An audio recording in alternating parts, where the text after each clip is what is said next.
Bonsoir YouTube, ici Largo pour une vidéo de présentation à l'usage des débutants et des joueurs qui démarrent le jeu, donc sur les monstres et autres ennemis que vous rencontrez dans Horror à Arkham, le jeu de cartes.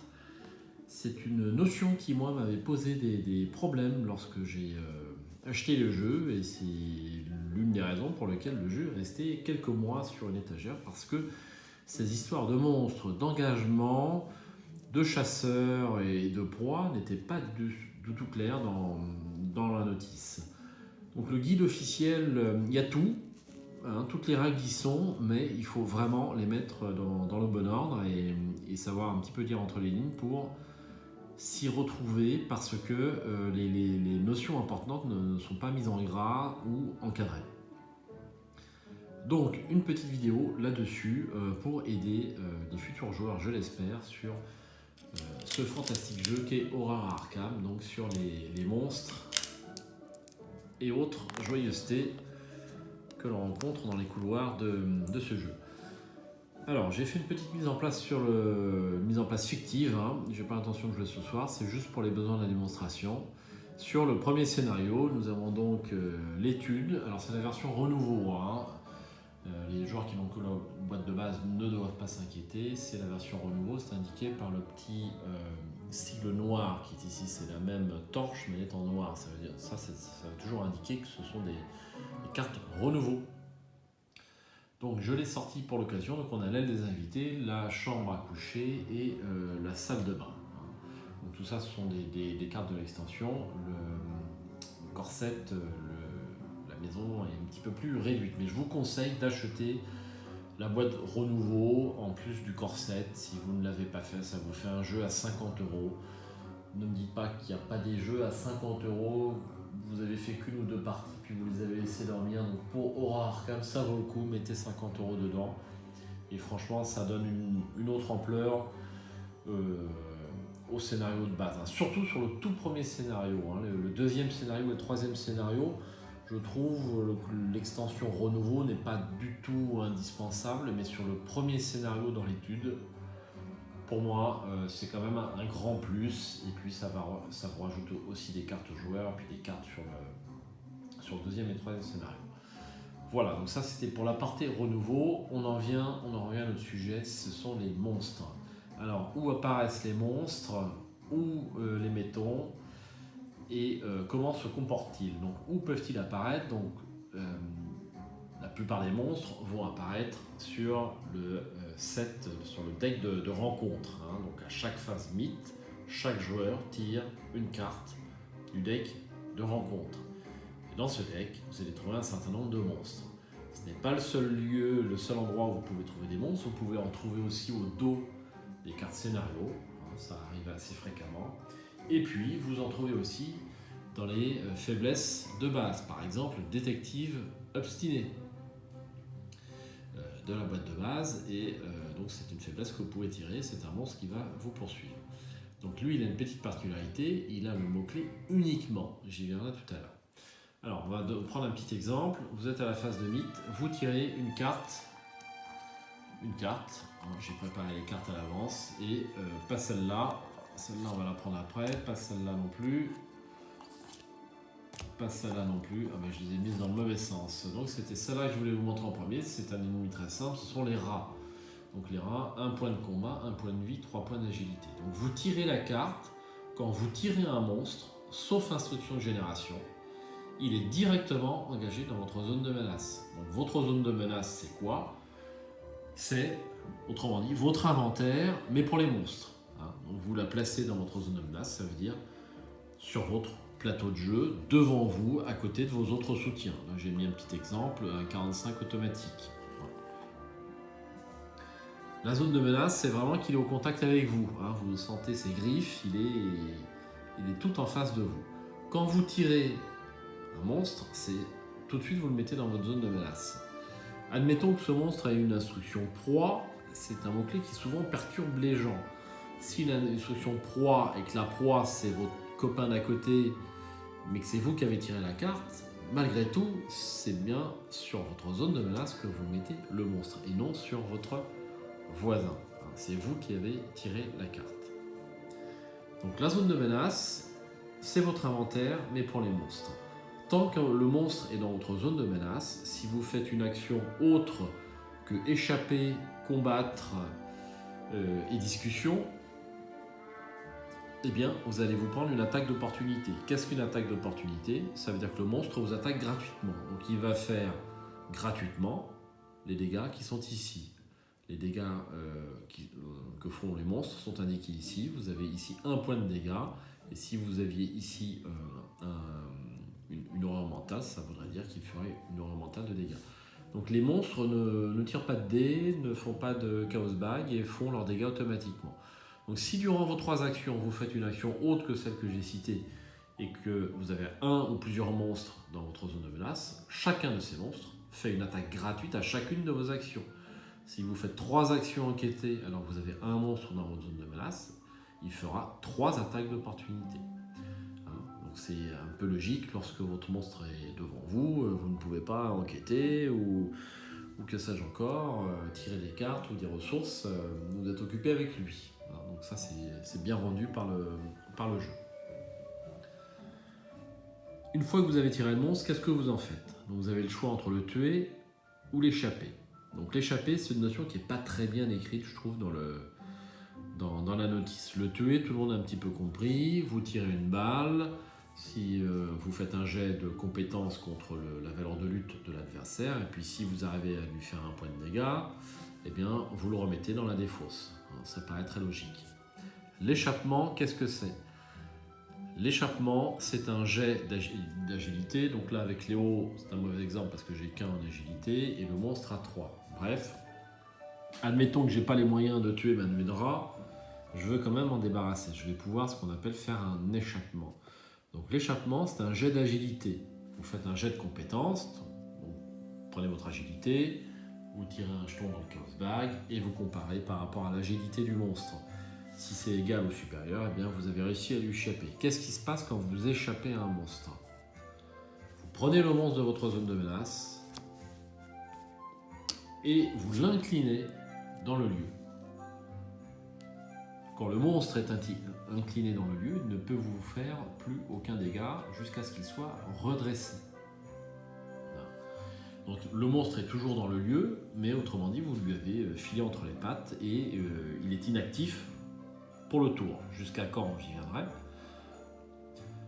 Ça ne vous empêche pas de tirer sur le monstre, même s'il est dans le lieu. Vous pouvez attaquer un monstre qui se trouve dans le même lieu que vous, qu'il soit incliné dans le lieu ou qu'il soit dans la zone de menace d'un autre investigateur.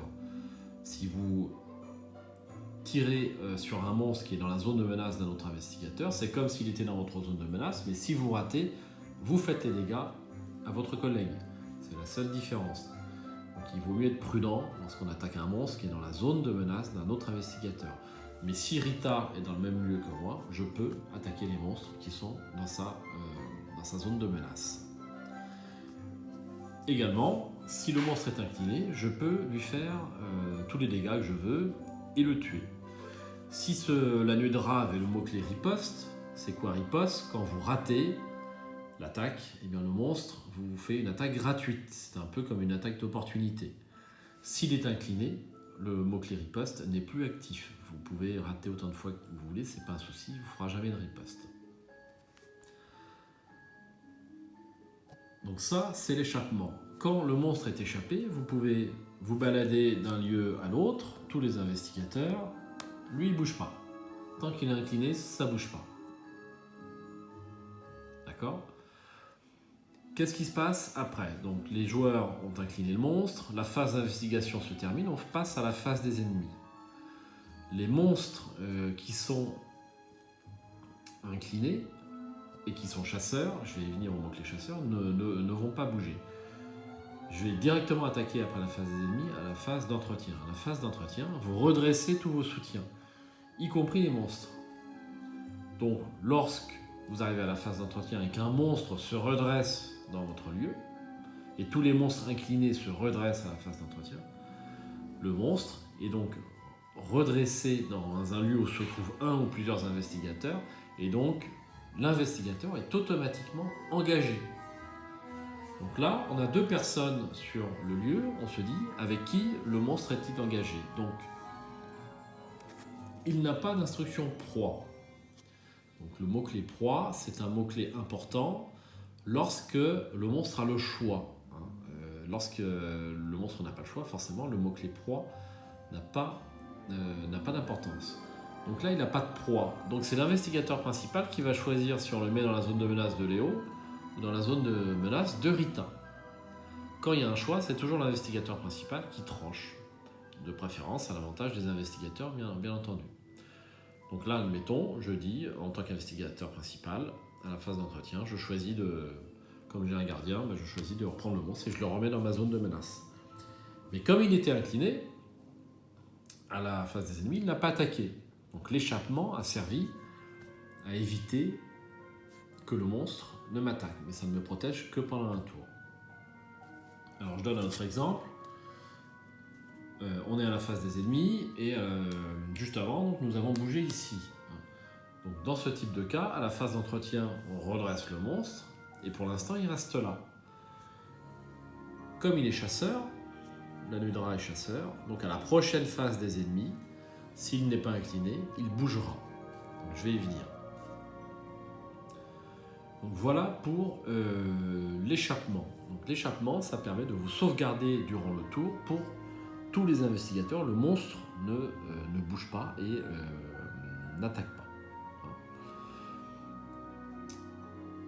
Alors, ensuite, après la nuée de rats, qui est le monstre le plus simple, on peut, à la phase de mythe, je vais enlever la nuée de rat. À la phase de mythe, on peut tirer par exemple un dévoreur de chair. Donc le dévoreur de chair, il a une instruction génération. Génération, ça veut dire que vous n'allez pas le mettre dans votre zone de menace, mais vous allez le mettre sur le lieu. Donc ici, le grenier. Vous remarquerez que le grenier n'est pas en jeu. Alors si le grenier n'est pas en jeu, je ne génère pas le monstre. À l'exception du scénario Renouveau la Zélatrice qui indique au début du scénario que lorsqu'un monstre est généré dans un lieu qui n'est pas en jeu, on met le lieu en jeu et donc on met le monstre dedans. Mais c'est une particularité du scénario. Quand vous ne pouvez pas respecter les instructions de génération d'un monstre, il est défaussé. Vous le remettez dans la défausse. Voilà. Donc je vais prendre un autre exemple d'un monstre qui lui va pouvoir être généré. Donc lui, la goule des profondeurs, génération salle de bain. Donc il a riposte et il n'a pas d'instruction de proie. Il vaut 1 point de victoire, c'est-à-dire 1 XP à la fin du scénario si vous arrivez à le tuer. Donc je prends le monstre, je l'ai tiré, je ne le mets pas dans ma zone de menace parce qu'il a une génération et je le mets donc, dans la salle de bain. Voilà. Donc ça, c'est l'instruction génération, c'est toujours important. Qu'est-ce qui se passe à la phase des ennemis? On joue notre phase d'investigation, on reste là, basta. Arrive la phase des ennemis. Donc ce monstre n'est pas chasseur. Donc les monstres qui ne sont pas chasseurs ne bougent pas. Donc tant qu'il n'y aura pas d'autres instructions par rapport au scénario, il restera dans la salle de bain. Seuls les monstres avec le mot-clé chasseur bougent dans ce jeu, sauf instruction spécifique du scénario. Ça, il faut bien l'avoir en tête. Il y a beaucoup de jeux où tous les monstres bougent. Là, dans celui-ci, seuls les mots-clés chasseurs vont se déplacer, sauf instruction spécifique du scénario, bien sûr. Alors, on va mettre, pour l'exemple, un deuxième monstre ici. Admettons qu'il y avait une Endora qui traînait dans la salle de bain. Qu'on soit arrivé à cette situation de jeu. En pratique, c'est un petit peu difficile parce que la nuée de rat, vous la piochez systématiquement dans le deck rencontre, donc forcément elle est engagée avec vous, donc il aurait fallu qu'un joueur l'échappe et que la nuée de rat reste là pour diverses raisons. Mais bon, c'est pour les besoins de l'exemple. Donc nous arrivons à la phase des ennemis. Phase des ennemis, tous les mots-clés chasseurs se déplacent. Donc ils se déplacent vers où? Ils vont se déplacer vers l'investigateur le plus proche. Toujours le plus proche, même s'il y a une proie. L'instruction de proie ne va servir pour le déplacement des monstres que lorsqu'il y a plusieurs investigateurs équidistants.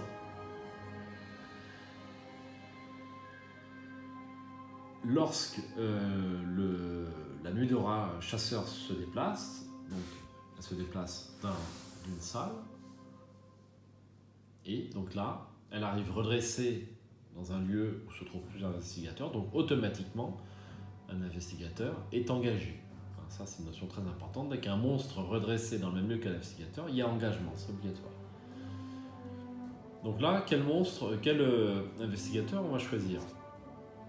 Comme il n'y a pas de proie, c'est l'investigateur principal qui va choisir. Donc, comme je suis gardien, je vais dire, je vais prendre la nuit de rat qui m'arrive dessus.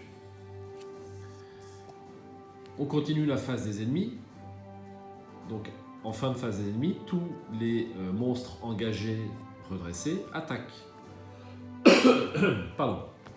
Donc là, je vais prendre un dégât et je vais le mettre sur les Wanderson. Donc, dès qu'un monstre chasseur vous arrive dessus, il va faire son attaque gratuite. Ça, c'est systématique. Donc, dans la règle, on vous dit, quand un monstre a attaqué, on incline la carte. Donc ça induit en erreur, je trouve, beaucoup de débutants, parce qu'ils confondent ça avec l'échappement.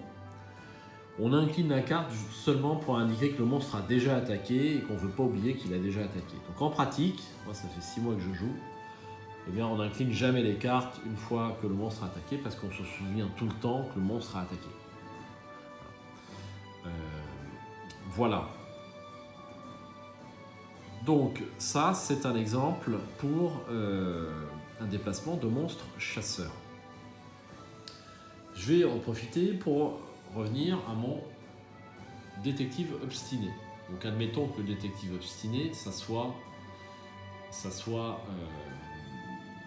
Léo, c'est-à-dire que ça soit ma faiblesse. Donc là, il y a une instruction proie qui est détenteur uniquement. C'est important, ça veut dire que le détective obstiné ne va se déplacer que vers son détenteur et ne va engager que le détenteur. Ça, c'est une particularité qu'on oublie souvent au début du jeu. Le mot-clé uniquement. Uniquement, il ne se déplace que vers son propriétaire, entre guillemets, et il n'engage que son propriétaire.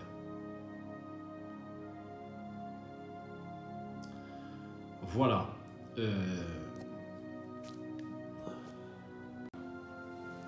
Alors, pour en finir avec les proies détenteurs uniquement, donc c'est l'un des rares cas, si ce n'est le seul à ma connaissance, où vous pouvez avoir, admettons que je sois là, notre détective obstiné s'est déplacé de la salle de bain vers l'aile des invités, il ne va pas engager Rita, en admettant que ce soit Léo, le propriétaire du détective obstiné. Donc ça, c'est quelque chose qui est beaucoup oublié. Bon, ça sert pas tout le temps. Voilà pour le mot-clé uniquement. Donc je vais continuer avec un autre exemple. Il me faudrait une instruction proie. Donc on va prendre le boss du premier scénario, le prêtre ghoul, avec une instruction proie. Donc le prêtre ghoul est au milieu, Rita est là-bas, et mettons, on va prendre un exemple avec un autre lieu. On va mettre un vestibule et puis une petite flèche ici. C'est juste pour les besoins de l'exemple. Et on est là. Voilà. On est à la phase des ennemis. Notre prêtre ghoul doit se déplacer. Il est, je vais vous montrer, il est chasseur, il a riposte, c'est une proie, c'est la lutte la plus élevée. Donc là, comment va se déplacer notre prêtre ghoul? Est-ce qu'il va aller vers Rita, qui est là à la chambre à coucher, ou vers Léo, qui est dans le trou dans le mur, mais avec... et donc c'est lui qui a la lutte la plus élevée. C'est Léo qui a la lutte la plus élevée. Mais Léo est à 2 lieux de distance. 1, 2. Alors que Rita n'est qu'à 1 lieu de distance. Donc là, notre prêtre ghoul va toujours se diriger vers l'investigateur le plus proche. Il ne tient pas compte de l'instruction proie. Donc là, à la phase des ennemis, s'il y a un déplacement, le prêtre ghoul se déplace ici, engage Rita, on le met dans sa zone de menace, et lui fait les dégâts qui sont indiqués ici. Tout ça malgré que ce soit Léo qui est la lutte la plus élevée et qui donc soit sa proie. L'instruction proie ne sert pas beaucoup en fait, parce qu'elle ne sert que lorsqu'on a le choix entre deux investigateurs. Exemple, le prêtre Goul est sur l'étude, nous sommes sur l'aile des invités, et à la face des ennemis, le prêtre Goul se déplace. Donc il va vers le ou les investigateurs le plus proche, donc il se déplace ici. Qui va-t-il engager? Donc là, on ne va pas choisir, parce que le prêtre Goul a une instruction proie, il a le choix entre deux investigateurs, et là, il va tenter de respecter ses instructions de proie. Donc il va engager Léo parce qu'il a la lutte la plus élevée. Et donc on le met dans la zone de menace et il fait les dégâts immédiats à Léo. Donc ça, c'est assez important, cette histoire de proie. Ça trouble pas mal de monde et en fait ça sert pas beaucoup, hein. Ça sert plutôt rarement parce que les investigateurs sont rarement équidistants, ou alors vous jouez en solo. Puis si vous jouez en solo, forcément l'instruction proie n'a pas d'utilité, hein. Ça c'est clair. Alors, ce que je voulais également vous indiquer, lorsque vous avez des ennemis qui sont engagés avec vous, vous vous dites peut-être pour me décoller de ces ennemis, je vais me déplacer, puis ils ne vont pas me suivre. Donc tous les ennemis qui sont dans votre zone de menace, comme vos armes et vos autres soutiens, c'est votre inventaire. Si vous vous déplacez, ils se déplacent avec vous. Donc si je suis dans cette situation et que Léo se déplace de l'aile des invités à l'étude, j'ai fait une action de déplacement autre que échapper, combattre ou discussion, donc je me prends deux attaques d'opportunité, une par les rats et une par le prêtre Goul. Voilà. La seule façon d'échapper à ces deux monstres, c'est ou de les tuer, ou de les échapper. Les deux. Il vous faudra faire 2 jets si vous voulez échapper. Il faudra faire 2 jets d'agilité, un contre lui et un contre lui. Et là, si vous réussissez vos 2 jets d'agilité, vous le mettez incliné dans le lieu et vous pouvez partir ensuite. Donc ça vous a coûté 2 actions d'échappement. Et ensuite, vous pouvez vous déplacer sans risquer d'attaque d'opportunité. Voilà. Donc, qu'est-ce qu'on a comme mots-clés au niveau des monstres? Je ne crois pas qu'il y en ait dans la boîte de base, mais il y a les monstres avec le mot-clé distant. Donc le mot-clé distant, c'est un mot-clé assez important. Donc c'est souvent des monstres qui vous donnent des malus lorsque vous êtes dans le même lieu. Mais un monstre avec le mot-clé distant, on va dire que la nuée de rat a le mot-clé distant, n'engage pas les investigateurs lorsqu'un investigateur rentre dans le même lieu que lui. Même s'ils sont chasseurs, admettons que la nuée de rat, elle est chasseur, mais elle est en plus distant. Moi je suis ici, on est à la face des ennemis. Le rat distant se déplace, il ne va pas engager, il va rester là. Pour pouvoir engager un ennemi distant, il faut faire l'action engagée. À quoi sert l'action engagée? L'action engagée va vous servir en premier lieu à prendre un ennemi de la zone de menace, d'un autre investigateur qui est dans le même lieu que vous, et à le mettre dans votre zone de menace. Moi je suis gardien, j'ai plus de points de vie, je fais équipe avec un enquêteur, je lui prends son monstre. Donc là on fait l'action d'engagement. Donc je lui prends de sa zone de menace et je le mets dans ma zone de menace. Pareil avec les ennemis distants, pour pouvoir les tuer, donc pour pouvoir leur faire des dégâts, c'est une particularité des règles, vous devez préalablement les engager. Donc faire l'action engagement, vous prenez le monstre et pareil, vous le mettez dans votre zone de menace. Donc même s'il est distant, il n'en sortira pas à la phase d'entretien. Il restera dans votre zone de menace tant que vous ne l'aurez pas échappé ou tant que vous ne l'aurez pas tué. Donc ça, c'est le mot-clé distant. Dernier mot-clé pour les monstres, nous avons le mot-clé massif. Donc il y a l'un des ennemis qui est massif dans la boîte de Corset. Donc qu'est-ce que ça a comme particularité les ennemis avec un mot-clé massif? Donc ce sont des ennemis qui sont engagés avec tous les investigateurs dans le lieu. Donc je donne un exemple, notre drap serait massive, elle aurait le mot-clé massif, on en est loin, mais on va s'imaginer que les ennemis avec le mot-clé massif restent sur le lieu. Ils ne sont jamais mis dans la zone de menace d'un investigateur, mais ils sont considérés comme engagé avec tous les investigateurs qui sont dans le même lieu que vous. Donc pour tous les effets, que lui. Pour tous les effets, Rita et Léo vont avoir les rats comme s'il était sur la zone de menace. Donc ils vont prendre les attaques, ils vont pouvoir l'attaquer, etc., etc. C'est le mot-clé massif. À quoi ça sert ça? C'est très simple. Quand vous vous déplacez, eh bien, vous ne pouvez pas vous déplacer avec un ennemi massif. Donc, lorsque les ennemis sont dans votre zone de menace et que vous vous déplacez d'un lieu, ben, l'ennemi vient avec vous. Quand vous vous déplacez et que vous avez un ennemi massif dans le lieu, ben, il ne vient pas avec vous, c'est logique, il est trop gros, c'est un grand ancien ou que sais-je encore. Même s'il est engagé avec vous et que vous partez, ben là vous arrivez à vous en décaler, vous pouvez vous déplacer sans lui. Par contre, il va vous faire une attaque d'opportunité au moment du déplacement, parce que vous avez fait une action autre que échapper, combattre ou discussion sur un ennemi où se trouve, sur un lieu où se trouve un ennemi qui est engagé avec vous. L'ennemi massif est engagé avec tous les investigateurs qui sont dans le lieu. Alors, je vais en terminer avec un petit rappel sur les points de victoire.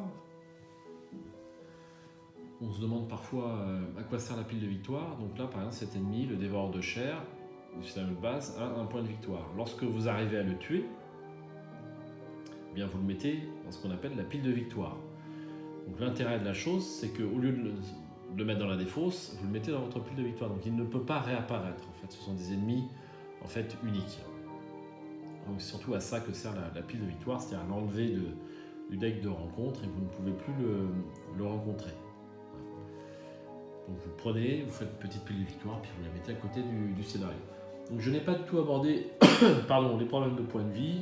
Je pense que ça c'est assez clair dans la notice, hein, les dégâts que vous faites avec vos armes ou avec votre investigateur. Un investigateur fait un dégât de base. Si vous êtes armé d'un 45 automatique, vous pouvez faire plus un dégât avec diverses autres armes. Donc ça, généralement, ce ne sont pas des notions qui posent souci. Ce qui pose souci, c'était souvent cette histoire d'échappement et de monstre incliné qui n'est pas bien clair. Donc, j'espère avoir été moi un peu plus clair que la notice. Ben, si ce n'est pas le cas, n'hésitez pas à me le mettre en commentaire, voir si j'ai oublié des choses, hein, c'est possible.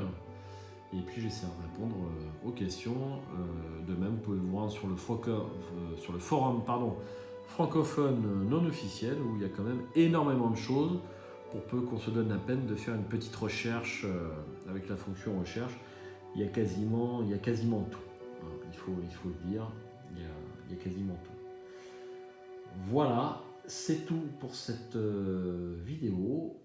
Investiguez bien et j'espère à bientôt sur cette chaîne pour une nouvelle vidéo sur ce fantastique. Combien de fois j'ai dit fantastique à propos d'Horror Arkham?